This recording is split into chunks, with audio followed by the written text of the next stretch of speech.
The 1950s are often remembered as an age of consensus, conformity, and prosperity following the trials and tribulations of the Great Depression and World War II. Rising salaries, greater access to education, and high rates of employment all support this perception.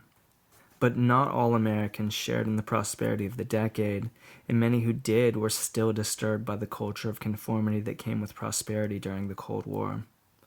Although much of the popular culture of the time celebrated conformity, examples of the growing discontent were easy to find. European writers such as Oswald Spengler, T.S. Eliot, and Aldous Huxley, and American conservative William F. Buckley railed against the excessive materialism and so-called spiritual collapse part and parcel of the decade. In American schools, children practiced duck and cover drills that caused deep anxiety about human helplessness in the face of new technologies of mass destruction.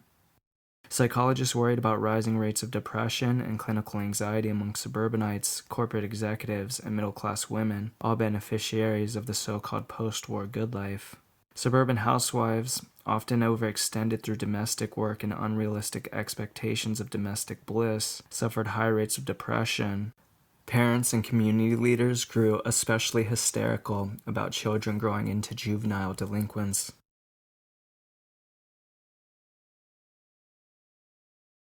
The 1950s white suburban housewife and mother became a Cold War icon as powerful as Rosie the Riveter had been during World War II. Suburban culture and the changing nature of men's work forced many middle-class women to manage the family's needs while husbands were away at jobs, sometimes far from home. Advertisers, religious leaders, and politicians encouraged domestic consumption as the best means for suburban women to participate in public life and to fight communism. Labor-saving appliances provided the centerpieces of suburban households in the 1950s. The newest percolator, range, or vacuum cleaner, advertisements assured, would shave time off a housewife's busy daily routine. The purchase and use of appliances took on a major role in the 1950s. While the husband often earned the income, the wife at least exercised authority over many household purchases and appliances.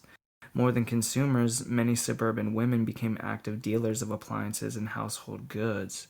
Women sold the multicolored plastic Tupperware that filled 1950s cabinets and refrigerators door to door or through Tupperware parties. But these saleswomen were most often paid in Tupperware, not cash, while their male regional managers pocketed large commissions. Likewise, as masters of households, women moved into real estate in increasing numbers and in effect transformed that industry. At home, or in new careers, middle-class women felt pressure to live up to an idealized vision of patriotic femininity. TV moms such as Father Knows Best, Jane Wyatt presented pictures of perfection as they cooked breakfast in designer dresses and were always ready to tend to their family's needs. But despite all the talk of motherhood in the home in the 1950s, many women, especially minority mothers, remained in the workplace and often at low-paying jobs while others entered the workforce for the first time. In 1960, twice as many women held jobs outside the home as they did in 1940. 39% of women with children aged 6 to 17 held paying jobs at the end of 1959. Professional women faced challenges gaining entrance to the best graduate schools and landing good jobs, even with advanced degrees. Even the most accomplished women, such as scientist Rachel Carson, whose prize-winning books The Sea Around Us and Silent Spring became environmental classics, faced prejudice. In Carson's case, industry critics used the media to paint Carson as an emotional woman who worried too much about plants and animals. Women's magazines provided some balance for the majority of American women who did not fit popular stereotypes. Ladies' Home Journal was the most popular magazine in the world in the 1940s and 50s, while other women's magazines such as McCall's, Red Book, and Better Homes and Gardens sold millions. Though filled with advertisements supporting the woman as consumer message, these magazines also offered a forum for more serious discussions of women's issues.